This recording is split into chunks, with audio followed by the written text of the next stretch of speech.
Hi there, I'm Coach Carmen Bott, and I'm really excited to talk to you today about confidence. And my webinar is titled Confidence is for Everyone. Let's dive in. First, we'll start by saying that this webinar is brought to you by Young Athlete Development. It's an education hub for guardians, parents, sport coaches, and young athletes. You might be wondering how young athlete development came to be? Well, it started recently in 2024, and it's a group of us. We are qualified sport coaches and strength and conditioning professionals who aim to inclusively share information with other sport coaches, with athletes, with their parents and guardians about the development of young athletes. And this YouTube channel and its contents are meant to be shared. So please be our guest. Our goal is to use this platform to answer some of those common questions that we get as a team when we're working with young developing athletes. So a lot of times parents come to me and talk to me about confidence with their young person. Well, let's start with maybe deconstructing this term. Like, what is confidence anyways? And where does it come from? And what we usually get athletes thinking about is what they're actually confident with and what confidence actually looks like to them. So this is where we begin. Before we dive even deeper into understanding this construct, we kind of got to get a sense of the meaning behind it for each individual kid that we're working with. When we get into the textbooks, we get some pretty meaty definitions. And one of the sources that I came across while we were putting this webinar together is that confidence can be described as a belief in oneself, that one or the person, the athlete, has the ability to meet challenges and to succeed. And then they act in a way that conveys that belief. It's a feeling, isn't it, of assurance. It's believing in our superpower, and then it's expecting success. Being confident requires having a realistic sense of our own capabilities and then feeling secure in that knowledge. Confidence is really a set of enduring yet malleable positive beliefs that protect the athlete against the ongoing psychological and environmental challenges associated with competitive sport. Now, within sport, we have also facets of confidence. So, robust or very strong levels of sport confidence are defined in the literature as a multidimensional and stable construct which can absorb setbacks and fluctuations in our sort of wavering day-to-day confidence. So think of confidence as something that's relatively fragile.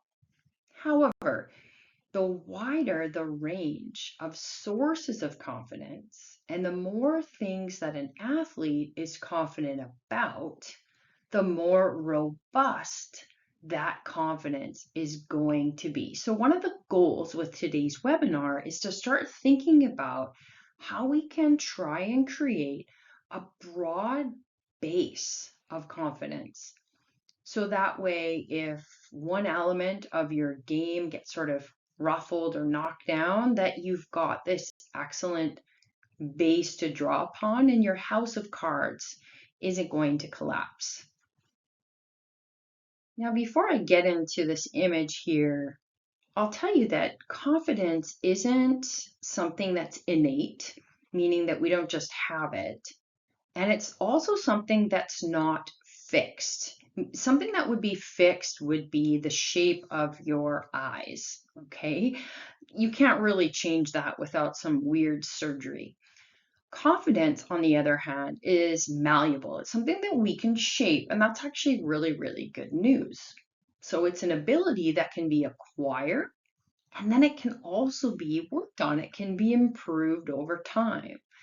Now, the interesting thing about the term anxiety is it's actually the opposite of confidence. And so when athletes are experiencing anxiety, they're actually experiencing lack of confidence. And the term anxiety seems to be an overemphasized topic in sports psychology. And when I went back to university to begin studying these areas in graduate school, one of my instructors actually said that anxiety is really the opposite of confidence. And so we really should be focused on that left side of the picture and view confidence as something that we can improve. In order to improve confidence, we have to start thinking about our thinking. Okay, there's a fancy word to describe that. It's called metacognition, but you don't need to remember that. What you need to know is that the way we think, so our thoughts actually affect how we feel. And then how we feel affects how we behave. So I want you to take a moment to think about a situation where you had a negative thought. How did you feel after that negative thought? And then what was your behavior that came from those feelings? So the key to building confidence actually starts with effective thinking. So a lot of times people say, oh, just think positively. Well, I would almost encourage you to start thinking about thinking strategically. Because it's not always about just thinking positively. It's actually having some strategy around the way that you're approaching your preparation for your sport. So the mind or your mind, like your body, can actually become quite disciplined with practice. And developing true confidence, not pretend confidence where we just fake it till we make it, that requires a really an inside out approach. So we need to start working on ourselves and feeling good about yourself and saying nice things to yourself is actually a behavior that we learn. We also want to think about future performances as self-enhancing, as huge opportunities to grow, to learn, to get better versus oh my goodness, this is a threat. What if I screw up? What if I fail? What if I make a mistake? So I've defined confidence, and you probably have a pretty good idea now about what it is and the fact that it's not something that's fixed. So that's great. Now we're going to talk about the components of confidence, and then we'll finish with an exercise on how to improve your sources of confidence. So when we think about confidence, we actually are thinking about three other subcategories, and they include mental toughness, and you've probably heard that term before, optimism, as well as another term that might be less familiar to you, self-efficacy. Now, doing a whole bunch of push-ups until you're exhausted isn't really mental toughness training. I hate to say that. But mental toughness is related to confidence and building robust sport confidence. Well, what is it? It's the natural or developed psychological edge that enables you to cope better than your competitors with the demands of what's in front of you, the performance. People or athletes that are quote unquote mentally tough, they dig in a little deeper, don't they? They remain more determined, more focused, and confident and in control of what they can control in their sports situation. So, really, mental toughness is about believing in your ability to achieve your goals. So, it's about your belief. It's also about your focus, which is where you're pointing your mind. Okay, so when you think about focus, it's what you're paying attention to, as opposed to being distracted by negative emotions and criticism and poor thinking patterns. So if you're believing in yourself, I can do this, I can do hard things, and you stay focused on the task right in front of you, right now, It's actually mental toughness. Now we have the second subcomponent of confidence, and that's optimism. We can all think about a friend that we might have that's eternally optimistic. And to share a secret with you, I'm often accused of this in my household, of being the optimist. Well, hey, why not? Expect the best possible outcome.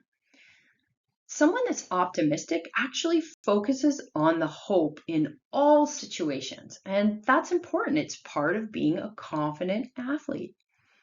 It's about looking for opportunities, looking for silver linings, looking for something that's positive in the situation that you're in right now. Think about a time when you were able to be optimistic even when things maybe weren't going your way. The third component of confidence is self-efficacy. Now, you might be wondering, what the heck does this term even mean? Well, what it is situation-specific confidence. So let's say you're a whiz in the kitchen and you can cook up a storm. Well, then you've got confidence in that area. If you're playing soccer and you're really good at shooting or kicking a corner kick, well, that's a situation where you might have confidence. So that's self-efficacy. It's having the expectation of succeeding at a specific task or meeting a particular challenge. Now, here's something interesting. People with high self-efficacy, so high self-efficacy performers often attribute any failure that they might have to a lack of effort. So let's say they didn't perform as well as they could have in that particular game. They'd say, oh, you know what? I could have worked a lot harder. Now, a low self-efficacy performer would attribute the poor performance to lack of ability. Well, that's because I suck. I'm not very good at X, Y, or Z. So I want you to start thinking about self-efficacy and what we're attributing our failures to. Now, higher self-efficacy performers also often seek more difficult goals, and they increase their level of persistence and effort when the goals are not achieved. So in other words, when they don't achieve a goal, it actually fuels them to continue to work on things and to get to where they want to be able to go. Whereas performers with lower self-efficacy may give up along the way. So self-efficacy is interesting, and I'm going to spend some time here. It's defined as a judgment, isn't it, of our ability, an athlete's ability to organize and execute specific actions needed to produce a certain level of performance. Now you might be wondering, okay, maybe you have a young performer, a young athlete in your household that you think that might need some help in this area. They have low self-efficacy. Does this mean that, again, it can't be changed, it can't be improved? Absolutely not. And I'm going to give you a few tips on improving self-efficacy, okay? Because having high degrees of self-efficacy will help influence our behaviors.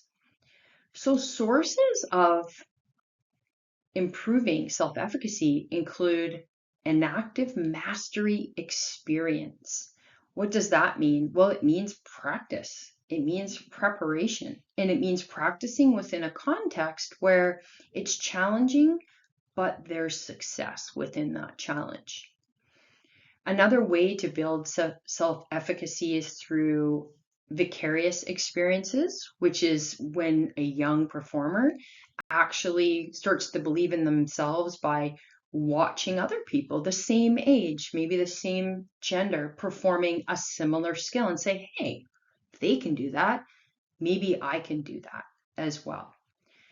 Another thing that can help with self-efficacy is verbal persuasion, which is gaining belief in oneself through the support of others. Now, this is where parents, guardians, and sport coaches can come in to play. And it's really important, though, that the relationship that that young athlete has with their parent, caregiver, or sport coach is a very positive one, and they feel that level of belief and they feel that level of support. So by all means, parents, caregivers, and sport coaches can certainly help to enhance the self-efficacy in the athletes that they're working with. And I couldn't encourage you more to do this. I don't necessarily see this enough in today's world. From the coaches that tutored me and mentored me and through my university days in physical education and coaching science, they were really big on self-efficacy and making sure that athletes were feeling acknowledged and they were feeling as if somebody truly cared about their development. So by all means, please do your job and help build that self-efficacy in young performers. Well, there's also some myths about confidence, and I think this is important to talk about because a lot of times when young performers, young athletes think about their peers that are really confident, they kind of go, oh, I don't like that person because they're arrogant. Well, that's a myth. The confidence doesn't necessarily mean arrogant. If somebody walks with tall posture, holds their head high, and executes their skills, well, that's confidence in play. Another myth is that a lot of young performers, they think, well, that person has confidence and I don't. Remember, confidence is something for everyone, and it's something that we can build. And we'll talk at the end today about some more strategies on how to build confidence. I also want to talk about the myth around positive feedback. Now, a lot of times, sport coaches, parents, caregivers get concerned about giving negative feedback. Well, when I took this stuff in my physical education degree, we actually called it change-oriented feedback. So it wasn't really negative, but it didn't mean that every time we gave an athlete feedback, it had to be positive. Sometimes we might say something that is meant to elicit change. That's called change-oriented feedback, and that is just as effective at building confidence. Another myth, and this one is a doozy, is that success builds confidence. It doesn't. Just because an athlete has a good experience, a good game, high statistics in that game, or what have you, on paper, great performance, it doesn't mean that they have a robust and stable set of confidence. It's also important to note that mistakes do not destroy confidence, right? That's another myth that, parents sometimes maybe safeguard, or coaches might safeguard their athlete away from making mistakes, when making mistakes is actually part of the learning process. And when athletes become more focused on the process of learning skills, they become less focused on the outcome. And that helps to build confidence. So those are the myths around confidence. Now, to finish up this webinar, I want to bring your attention to what would be the sources of confidence. The most recent model by Neely and Chase talks about 3 areas that are particularly important for athletes when it comes to having this broad base of confidence. Because remember, having a broad base of confidence means that the confidence is more robust. So the first part of that base is having the physical skills and the physical training. And so if an athlete believes that he or she can execute the physical skills, if they believe that they have the fitness, the stamina, the agility, the movement ability to participate in their sport, they're going to have more confidence. So that begets the practice and the preparation. The second source of confidence comes from cognitive efficiency. What does that mean? Well, it's a belief that the athlete can focus on what to do and to do that at the right time. Finally, resilience is the last source of confidence. What is resilience? Well, this is a big area in research. Resilience is a belief that an athlete will bounce back from a setback. So when an athlete isn't sure if they're going to recover from a mistake or an injury, then they're less apt to try and they're less apt to do things that are sort of part of being a more confident athlete. So we've got the physical skills and training, focus on the right thing at the right time, and then we have this idea of resilience, which means bounce back from any setback that could happen in an extremely volatile environment, which is sport. Now, I didn't want to make a slide on this, but I will share with you the factors responsible for debilitating an athlete's sport confidence. So these are things that ruin confidence. One is poor preparation. So if an athlete doesn't practice and they don't get themselves into physical condition to handle the rigors of that sport, that's going to affect confidence. Pressure is another factor, or how pressure is perceived and handled. And the last one, which is quite big, is expectation. Expecting to perform at a certain level, expecting a certain number of points, expecting a win, and so on. That's being very future focused or outcome focused. And we want to encourage young performers to be focused only on the process. Now, another key element when it comes to sources of confidence is thinking about where confidence is coming from and thinking about deriving confidence from uncontrollable and unstable sources. What might those be? Well, social support can be uncontrollable and unstable. Coach's approval, that can affect confidence levels. So athletes and parents listening to this, I want you to think about your sources of confidence. I want you to think about whether those sources are stable. Are they predictable? Are they controllable? And if they're unstable, what might be more stable sources of confidence? Like, can you control how much you practice? Or can you control what the coach is going to say? So here's some homework for you. This is a confidence profiling exercise that I like to do with the athletes I work with. First question I ask them is, what do you need to be confident about to perform successfully in your sport? The second question I ask is, well, what are you currently confident about? The third question is, when have you felt very confident, especially during a competition or a game? And lastly, where do you think that type of confidence in yourself as an athlete comes from? And that's a hint at the sources of confidence, isn't it? So take a moment to pause, write these questions down, and do it as an exercise and see what comes up. Now, by all means, please feel free to leave a question or comments on these educational videos or reach out for a consultation. Below is my phone number, my email, and my website.